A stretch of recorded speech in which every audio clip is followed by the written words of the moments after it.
Assalamu alaikum warahmatullah. Welcome to Health Safety Environment Safety Solution. This is Safety Manager Omar Farooq on the MOVX.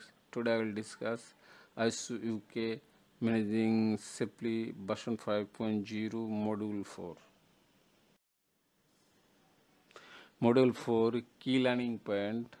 What does the law require you to do? Constant সাইটে কাজ করতে হইলে ল কেন দরকার? ল এই জন্য দরকার, ল মাইনে কাজ করলে একদিকে কোম্পানি যেন লাভবান হবে এবং অ্যাক্সিডেন্ট ইনসিডেন্ট কম হবে, ওর কাজ নিরাপদ থাকবে। How does the law work, কীভাবে কাজ করে? এখানে ন্যাশনাল এবং ইন্টারন্যাশনাল দুই ধরনের ল আছে, একটা ক্রিমিনাল ল আছে, একটা সিভিল ল আছে। যদি অপরাধ করে তাহলে অপরাধীদের শাস্তি দিতে হবে, এটা হইল ক্রিমিনাল ল। আর যদি কোম্পানির মালিক ও সেফ ওয়ার্ক প্লেস ছাড়া কাজ করলে অ্যাক্সিডেন্ট হলো, সেই ক্ষেত্রে সিভিল লয়ে গেলে সিভিল ল কোম্পানির পক্ষ থেকে যে ক্ষতিগ্রস্ত ব্যক্তিদের ক্ষতিপূরণ দিতে বাধ্য থাকবে। সেই ক্ষেত্রে সে কী কারণে ক্ষতিগ্রস্ত হয়েছে ওগুলোর প্রুফ দিতে হবে। হোয়াট আর দ্য কি parts of the health and safety management system? কি পার্ট হল প্ল্যান, ডু, চেক, অ্যাক্ট। এটা একটা কন্টিনিউয়াল ইমপ্রুভমেন্ট। যেমন আমি একটা রিসেসমেন্ট করলাম, প্ল্যান করলাম, তারপর এটা ডু করতে হবে, ইমপ্লিমেন্ট করলাম, ইমপ্লিমেন্ট করতে গিয়ে এটা আবার অডিট বা চেক করলাম, চেক করতে গিয়ে কিছু ত্রুটি পাইছি, এটার আবার রিভিউ করতে হবে, অ্যাক্ট করতে হবে। এটা হলো the key part of health and safety management system. What does the law require you to do? Already আমি এটা আলোচনা করছি যে একজন সেফটি ম্যানেজারের সেফ ওয়ার্ক প্লেস নিশ্চিত করতে হবে, সেফ সিস্টেম অফ ওয়ার্ক আছে কিনা এটা নিশ্চিত করতে হবে। সেফ সিস্টেম অফ ওয়ার্কের মধ্যে রিস্ক অ্যাসেসমেন্ট আসতে পারে, জিএসএ আসতে পারে, পারমিট টু ওয়ার্ক আসতে পারে, মেথড স্টেটমেন্ট আসতে পারে। আর প্রতিটা কোম্পানির যে একটা নির্দিষ্ট আইন আছে, সেই আইনটা যদি সে বাস্তবায়ন করতে পারে, এটা কোম্পানির জন্য যেমন লাভবান হবে এবং ওয়ার্ক প্লেসও নিরাপদ হবে।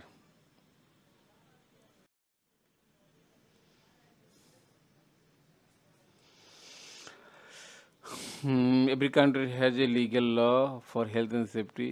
As per ILO, the employer must provide safe workplace by controlling the risks of the workplace, like criminal law, civil law. Already আলোচনা করছি যে ওয়ার্ক প্লেস যদি নিশ্চিত না করতে পারে তাহলে অ্যাক্সিডেন্ট ইনসিডেন্ট হইলে সেই ক্ষেত্রে কখনো সিভিল ল ফলো করতে হইতে পারে, কখনো ক্রিমিনাল ল ফলো করতে হইতে পারে।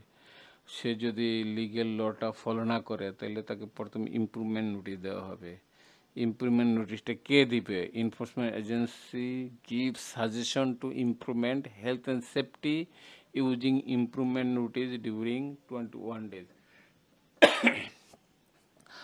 যখন লিগেল লটা ফলো না করবে ইমপ্রুভমেন্ট নোটিশ দিবে। ইমপ্রুভমেন্ট নোটিশ দেওয়ার পর সে যদি ইমপ্রুভমেন্ট এই সময়ের মধ্যে করতে না পারে তাহলে তাকে প্রহিবিশন নোটিশ দেওয়া হবে। If the necessary improvement are not introduced after getting improvement notice, then improvement agency will stop the job by issuing prohibition notice. Prohibition notice মাধ্যমে তার কাজটাই বন্ধ করে দিবে। প্রহিবিশন নোটিশে যদি সে আপডেট না করতে পারে, অ্যাক্সিডেন্ট হয়ে যায়, সেই ক্ষেত্রে কি এরকম ফাইন হইতে পারে, জেল হইতে পারে, লাইসেন্স ক্যান্সেল হইতে পারে, সিভিল ক্লেম হইতে পারে। সিভিল ক্লেম মানে যে ক্ষতিগ্রস্ত হয়েছে সে তার ক্ষতিপূরণ দিতে হবে। এই জন্য আমাদের রেসপন্সিবিলিটি হইল এটা প্রত্যেকের, সেফটি ম্যানেজারের যেমন রেসপন্সিবিলিটি, মালিক পক্ষেরও সব পক্ষের এই ব্যাপারে রেসপন্সিবিলিটি আছে। অ্যাক্সিডেন্ট হওয়ার পর এরকম কোম্পানি বন্ধ করে দিবে, ইনভেস্টিগেশন হবে, ব্রডকাস্টিং হবে। ব্রডকাস্টিং হলে তার যে পার্সেস অর্ডার আছে, পার্সেস অর্ডার ক্যান্সেল হয়ে যাবে। নট অনলি দ্যাট, তার রিপুটেশনও নষ্ট হবে। এই জন্য আমার কি ল কমপ্লায়েন্স করতে হবে। As manager you need to assess the reasonable foreseeable risks and put in control measure to reduce the risks so as far as reasonable practicable. মানে একজন ম্যানেজার হিসাবে যে যুক্তিসঙ্গত রিস্ক পুরো অভ্যাস আছে এটারে কি রিডিউস করতে হবে, রিডিউস করে এটা রিস্কটা কমাইতে হবে, কন্ট্রোল মেজার নিয়ে সেফ ওয়ার্ক প্লেস নিশ্চিত করতে হবে। এখানে একটা উদাহরণ দেওয়া হয়েছে যে একটা দরজার সামনে এরকম কেবল আছে, এটা একটা কমন জিনিস যে কেবল থাকলে যে কেউ এটার ট্রিপ খাইতে পারে, রিস্ক হইতে পারে, ক্ষতি হইতে পারে। এর জন্য সে ইন্সপেক্টর হোক যে হোক এই ব্যাপারে তার সাথে সাথে এই রিস্কটা কমাইতে হবে, সেফ ওয়ার্ক প্লেস নিশ্চিত করতে হবে। এখানে কমন নলেজ আছে, ইন্ডাস্ট্রি নলেজ আছে, এক্সপার্ট নলেজ আছে। এগুলো আমার যে রিস্ক আছে যে ওই রিস্কগুলো কমাইতে হবে এবং সেফ ওয়ার্ক প্লেস নিশ্চিত করতে হবে। এতে করে অ্যাক্সিডেন্ট যেমন কম হবে এবং ওয়ার্ক প্লেসটা নিরাপদ থাকবে, ওয়ার্কার নিরাপদ থাকবে। এখানে যেটা ক্রিমিনাল ল বলছে যে যদি কেউ কোনো অপরাধ করে সেক্ষেত্রে তার ক্রিমিনাল লর মাধ্যমে শাস্তি দিতে হবে। যে জিনিস লগুলো আছে যেমন health and safety at work place act 1974, এটা একটা ল আছে। Then management and health and safety at work place regulation 1999, এটা একটা regulation. The Workplace Health and Safety Welfare Resolution 1992, এটা একটা ল। The Reporting of Injury, Disease and Dangerous Occurrence Resolution 1995, এটা একটা ল। এই লগুলোর মূল উদ্দেশ্য হইল যে অপরাধ করবে অপরাধীকে শাস্তির অধীনে এই লয়ের মাধ্যমে আনতে হবে এবং ওয়ার্ক প্লেস নিরাপদ করতে হবে। দেন সিভিল লটা কী জন্য হয়? People injury by the negligence of others or a branch of statutory duty can seek compensation for a harm। কোনো অন্য লোকের অবহেলার কারণে বা অন্য লোকের আইনভঙ্গের কারণে যদি কেউ ক্ষতিগ্রস্ত হয় সেক্ষেত্রে ক্ষতিগ্রস্ত ব্যক্তিকে ক্ষতিপূরণ দিতে হবে। ক্ষতিপূরণ দিতে গিয়ে তিনটা তার প্রুফ করতে হবে। যে জিনিসটা করতে হবে to successfully the claim must show that the dependent on the claimant duty of care, the duty of care was breached, the injury was caused by the prince of the duty of care. মানে বিবাদী পক্ষে যে দায়িত্বে অবহেলা করছে এই জিনিসটা তার প্রুভ করতে হবে। সে যে তার দায়িত্ব যত্নের করার জন্য যে আইন ছিল এটা সে ভঙ্গ করছে আর সে তার ডিউটি অফ কেয়ার ভঙ্গ করার কারণেই এই আহত হয়েছে। এই জিনিসগুলো প্রুভ করতে হবে, তখনই মালিক পক্ষ ক্ষতিগ্রস্ত ব্যক্তির ক্ষতিপূরণ দিতে বাধ্য থাকবে অ্যাকর্ডিং টু সিভিল ল অনুসারে। both criminal law and civil law, who does the court case for ফাঁকাজন কে করবে? ক্রিমিনাল ল হইলে দে একুইস্ট পার্সন করবে আর সিভিল ল হইলে দে ইনজুরি পার্টি করবে। What is the main source of this type of law? এই criminal law হইলে statute ল মানে রাষ্ট্রীয় পক্ষ করবে আর সিভিল ল হইলে কমন ল প্রিসিডেন্স পার্সন করবে। Who make this kind of law কে করে? ক্রিমিনাল লটা মানে সংসদ করে, পার্লামেন্ট করে আর সিভিল লটা জজ করে। Who initiate legal proceeding? Criminal law হইলে হেলথ অ্যান্ড সেফটি পার্সন অথবা লোকাল অথরিটি করে আর সিভিল হইলে এনিওয়ান এফেক্টেড, যে কোনো কেউ এফেক্টেড হইতে পারে। What is the most likely outcome for this case? Criminal law হইলে কি জেল হইতে পারে, জরিমানা হইতে পারে আর সিভিল ল হইলে শুধু খরচ। Who is responsible for proving this case? Criminal law the state রাষ্ট্রপক্ষ করবে, আর সিভিল ল হইল দ্য ক্লাইমেন্ট দাবিদার ব্যক্তি করবে। Excuse me. What is the standard of proof require? Criminal law হইলে বিহাইন্ড রেসপন্সিবল ডাউট, সিভিল হইল on the balance of probabilities. Normally, how soon must legal action start? ক্রিমিনাল ল হইল 6 মান্থের মধ্যে হবে, আর সিভিল ল হইল 3 ইয়ার্সের মধ্যে। What is the main part of the law that apply? Criminal ল হইল health and safety at work place etcetera act 1974। Civil হইলে duty of care and negligence. Same জিনিসই একটা টেবিলের মধ্যে আছে, এই জন্য করলাম না। এখন এটা হলো the what is the key part of health and safety management system. This is very very important. এটা অডিট করতে গেলে লাগে continual improvement, plan do check act. যেমন আমি একটা রিসেসমেন্ট বানাইলাম, রিসেসমেন্টটা করলাম কি প্ল্যান এবং পলিসির মাধ্যমে, তারপর এটা আমি ডু করব, মানে ইমপ্লিমেন্ট প্ল্যান করব বা রিস্ক প্রোফাইলিং করব। তো ডু করতে গেলে ডু হয়েছে কিনা এটার জন্য আমি আবার কি চেক করব বা অডিট করব, কালেক্ট ডাটা, মেজার পারফরমেন্স করব। তো এখানে যদি কোনো লেকেজ থাকে, ত্রুটি থাকে, সেটা আবার অ্যাক্ট করব বা রিভিউ করব। এইটা হইল কন্টিনিউয়াল ইমপ্রুভমেন্ট। কন্টিনিউয়াল ইমপ্রুভমেন্টটা করলে কী লাভ? Excuse me.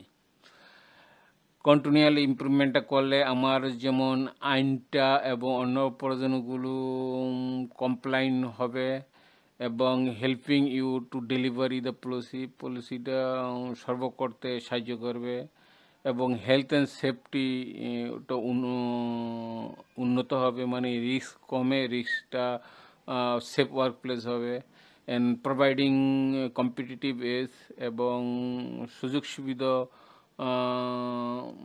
বৃদ্ধি পাবে, providing synergy with good business management, এবং এখানে যে ব্যবসার যে ব্যবস্থাপনা এটা সমন্বয় সাধন হবে।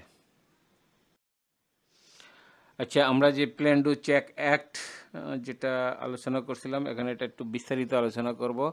প্ল্যানের মধ্যে পলিসি আর অর্গানাইজিং পড়ে। তো পলিসিতে যেটা হবে, the top management set objective and target to prevent accident and illness through the consultation with worker representative. আমি যখন প্ল্যান করব, রিস্ক প্ল্যানিং করব, তখন টপ ম্যানেজমেন্ট অবজেক্ট অ্যান্ড টার্গেটটা তৈরি করবে। এই জন্য করবে কার সাথে আলোচনা করে করবে? ওয়ার্কার রিপ্রেজেন্টেটিভের সাথে আলোচনা, কনসালটেশন করে, পরামর্শ করে করব, যাতে ওয়ার্ক প্লেসে অ্যাক্সিডেন্ট এবং ইলনেসটা না হয়। প্ল্যানের মধ্যে যেটা আছে অর্গানাইজিংয়ের মধ্যে যেটা আছে যে the top management prepare health and safety plan to achieve the object and target set in the policy. অর্গানাইজিংয়ের মধ্যে একটা সেফটি প্ল্যান থাকতে হবে, যেটা অবজেক্ট অ্যান্ড টার্গেট থাকতে হবে। Top management appoint A competent person implement health and safety plan, মানে top management competent person নিতে হবে। কম্পিটেন্ট বলতে 4টা গুণা নিতে হবে, নলেজ থাকতে হবে, স্কিল থাকতে হবে, ট্রেনিং থাকতে হবে, এক্সপিরিয়েন্স থাকতে হবে, তাইলে সে কাজটা সুন্দরভাবে করতে হবে। Top management define rules and responsibility for each individual from top to bottom. Top rule and responsibility যেটা আছে এটা একদম নিচে থেকে শুরু, মানে একদম প্রজেক্ট ডাইরেক্টর থেকে করে একদম হেল্পার, ম্যানেজার, সবারকে এরকম সবার ক্ষেত্রে সবার রুলস অ্যান্ড রেসপন্সিবিলিটি আছে। Top management define the accountability of each from top to bottom. অ্যাকাউন্টে বলতে যে যার যেই দায়িত্ব কাজ আছে ওই দায়িত্বের জবাবদিহিও করতে হবে। Top management define the authority of individual from top to. Top management প্রতিটা ইন্ডিভিজুয়ালের অথরিটিও নিশ্চিত করবে।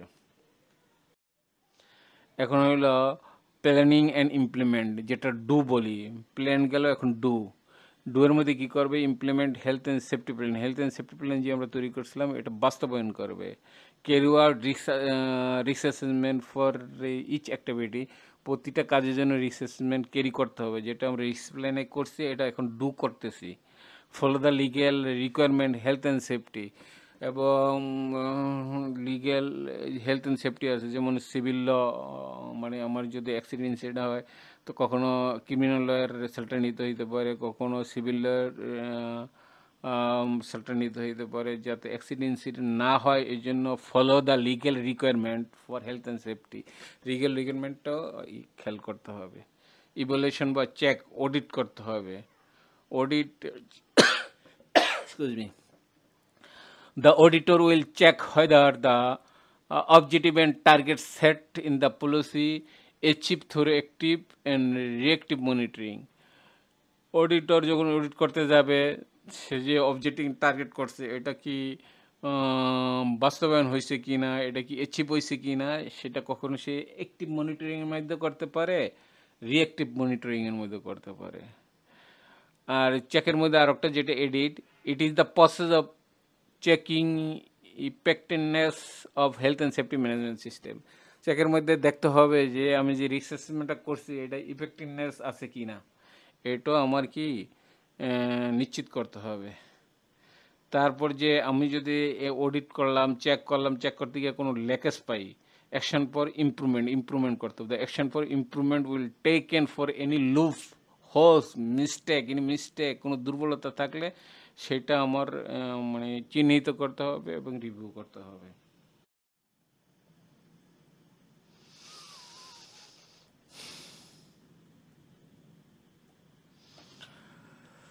Please subscribe, like, share, comment my YouTube channel, Facebook, LinkedIn. Thank you very much আমাকে সময় দেওয়ার জন্য।